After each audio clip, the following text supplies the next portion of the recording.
So we're here this afternoon at the 2016 SHOT Show with a special guest who's come to visit us all the way from Australia, Jeff Bourman, who's a member of the Victoria Parliament, which is equivalent of a state senator in the United States.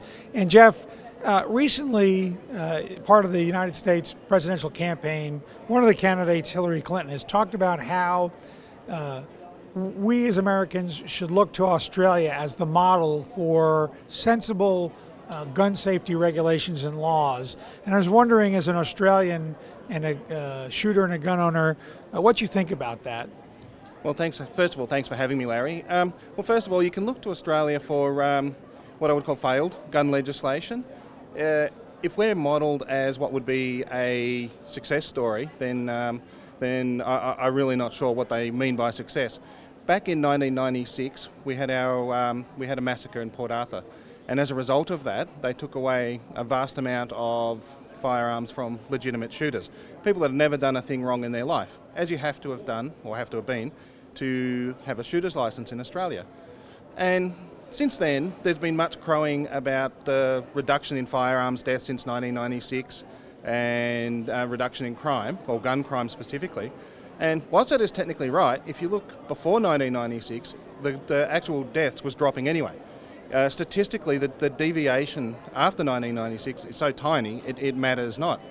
And the other problem is, whilst they took a lot of firearms out of, let's call it circulation, the other types of homicides, such as stabbing and blunt objects and so on, went up to make up for the reduction.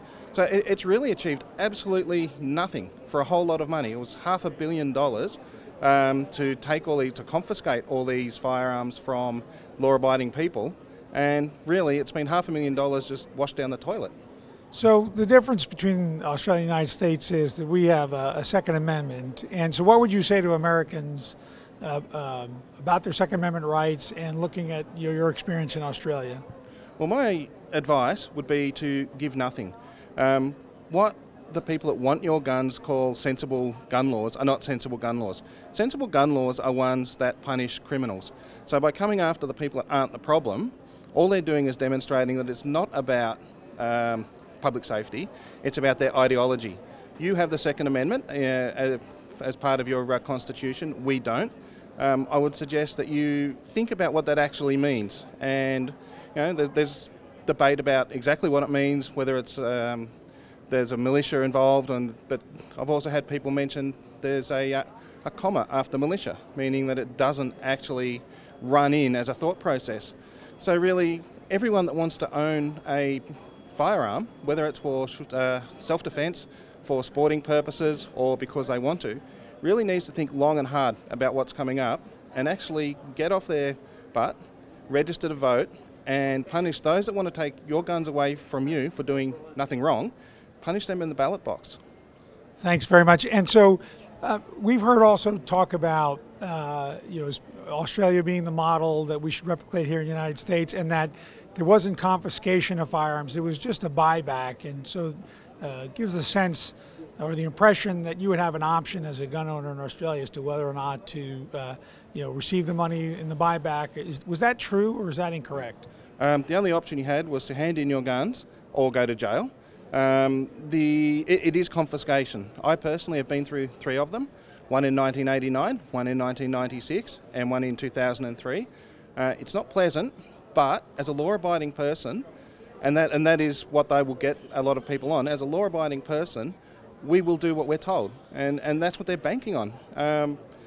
You really need to think long and hard of making sure that this country never lets it get to that point. Really, I cannot reiterate it often enough.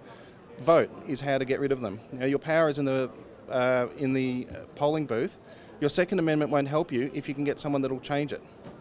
Well, we're lucky, and the Supreme Court has decided that the Constitution, the Second Amendment, provides an individual right, and it's not a right of the government or a militia, that it's a right of the individual person to keep and bear arms for lawful purposes. So we are very fortunate, but I do think that you're right. People in the United States can't take it for granted and need to defend that right in the ballot box. We have a program here that NSSF runs called Gun Vote, where we are encouraging law-abiding gun owners to get registered, to get educated about where the candidates that are running for office truly stand on firearms issues, on the Second Amendment, and then to take that into consideration when they go into the ballot box and to gun vote. So we appreciate your being here and taking the time to share your experiences in Australia, which are very unfortunate.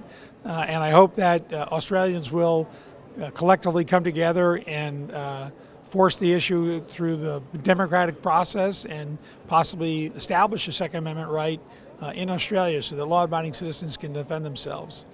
Well, one thing, Larry, hopefully you'll never need to get to the point of having a shooters and fishers party, but that's exactly how we are now. We've got to the point that both sides of our politics have forced gun control measures on us that are useless, demonstrably useless. They have no data to back it up.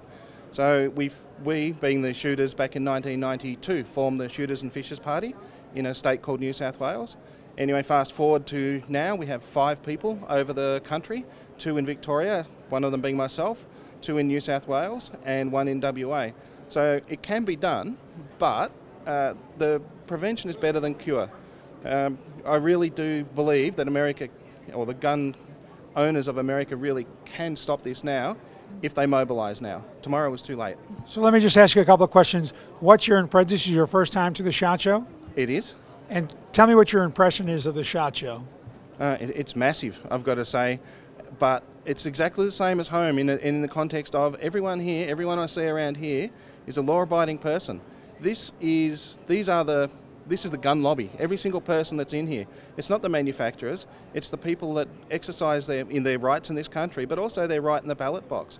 These are the people that the anti-gunners need to be afraid of. These are the people that can actually thwart them. Thanks very much for your time, Jeff. We really appreciate it. Enjoy the rest of the show.